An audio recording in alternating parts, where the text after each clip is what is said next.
Hi friends, എല്ലാവർക്കും നമസ്കാരം. ഇന്നേക്ക് நம்ம வீடியோவில் இட்லி தோசை எல்லாத்துக்குமே ரொம்ப காம்பினேஷனான ஒரு சூப்பர் ஸ்பெஷல் தக்காளி சட்னி தான் பார்க்க போகிறோம். நான் என்னோட ஸ்டைல் தான் செஞ்சுருக்கிறேன். நீங்கள் இதே மாதிரியாக தக்காளி சட்னி செய்வதுன்னு கண்டிப்பாக கமெண்டில் எழுதி போடுங்க. இப்போ இது எப்படி தயார் பண்ணுறதுன்னு பார்க்கலாம். அதுக்காக ஒரு கடாயிலேக்கு ஒரு டேபிள் ஸ்பூன் தேங்காய் எண்ணெய் ஊற்றியிருக்கு. அதிலேக்கு ஒரே ஒரு வரமிளகாய் தான் நான் சேர்த்தியிருக்கு. இது நல்ல காரமான வரமிளகாய், அதனால தான் ஒன்று சேர்த்தியிருக்கு. உங்களுக்கு காரத்துக்கு அளவில் நீங்கள் வரமிளகாய் சேர்த்திக்கோங்க.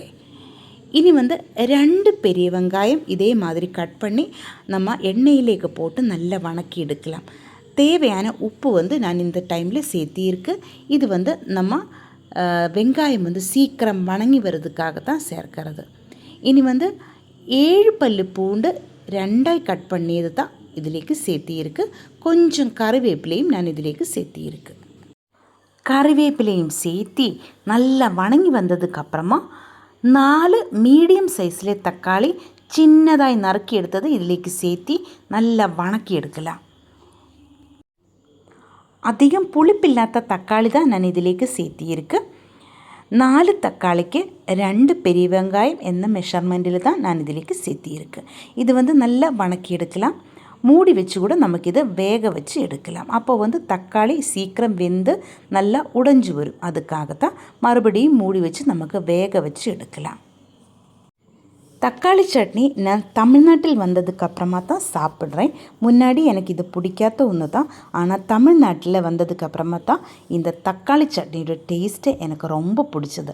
அதுக்கப்புறமா என்னோடய ஸ்டைலில் ஒரு தக்காளி சட்னி செய்யலாம் என்று நினச்சி தான் நான் இதை ஒரு தடவை செஞ்சு பார்த்தது. நல்ல டேஸ்ட்டாக இருந்தது.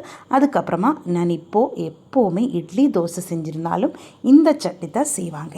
இப்போ 1 டீஸ்பூன் பெருங்காயத்தூள் சேர்த்தியிருக்கு. அதே மாதிரி 1 டீஸ்பூன் வரமிளகாய் தூள் சேர்த்தியிருக்கு. இது காஷ்மீரி சில்லி பவுடர் தான் நான் சேர்த்தியிருக்கு.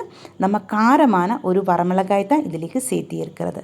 அதனால் கொஞ்சம் கலருக்காகத்தான் 1 டீஸ்பூன் காஷ்மீரி சில்லி பவுடர் சேர்த்தியது. இனி ஒரு மிக்சியோட ஜார்லேக்கு நம்ம தக்காளி கூட்டு சேர்த்து நல்லா ஃபைனாக அரைச்செடுக்கலாம். இப்போ நம்ம தக்காளி கூட்டு நல்லா அரைச்செடுத்திருக்கு. இனி நமக்கு இதிலேக்கு கடுகு தாளித்து சேர்க்கலாம். அதுக்காக ஒரு கடாயிலேக்கு 1.5 டேபிள் ஸ்பூன் தேங்காய் எண்ணெய் ஊற்றியிருக்கு. 4 சின்ன வெங்காயம் ரவுண்டில் நைஸாக கட் பண்ணியது போட்டு நல்லா ஃப்ரை ஆக்கி எடுக்கலாம். இனி கடுகு சேர்க்கலாம். அதே மாதிரி கறிவேப்பிலையும் சேர்க்கலாம். அதுக்கப்புறமா ஸ்டவ் ஆஃப் பண்ணலாம். இதிலேக்கு உளுத்தம்பருப்பு ஒன்றும் நான் சேர்க்கிறதில்ல. நம்ம சட்னியிலேக்கு நம்ம கடுகு தாளிச்சது சேர்த்தி அப்படியே ஒரு 2 நிமிஷம் வச்சுக்கோங்க. பின்னாடி மூடி திறந்து நல்ல கலர் விட்டு எடுத்திருந்தால் சாப்பாடினும் அதே மாதிரி இட்லி தோசை எல்லாத்துக்கும் நல்ல காம்பினேஷனாக வர தக்காளி சட்னி ரெடி ஆகிருக்கும். கண்டிப்பாக இதே மாதிரியாக நீங்கள் தக்காளி சட்னி செய்வதுன்னு கமெண்டில் எழுதி போடுங்க. நான் இதே மாதிரி தான் செய்வாங்க. ஒரு தடவை நீங்கள் இதே மாதிரி ட்ரை பண்ணி பாருங்கள். இந்த வீடியோ உங்களுக்கு பிடிச்சிருந்தால் சேனல் சப்ஸ்கிரைப் பண்ணுங்கள், லைக் பண்ணுங்கள். கேரளா ரெசிபீஸ் பிடிக்கிற உங்கள் ஃப்ரெண்ட்ஸுக்கெல்லாம் நீங்கள் இந்த வீடியோ ஷேர் பண்ணி கொடுங்க. ஹைப் ஆப்ஷன் ப்ரெஸ் பண்ணி என்ன கொஞ்சம் சப்போர்ட் பண்ணுங்கள். இதுவரைக்கும் நீங்கள் கொடுத்த எல்லா சப்போர்ட்டுக்கும் ரொம்ப நன்றிங்க.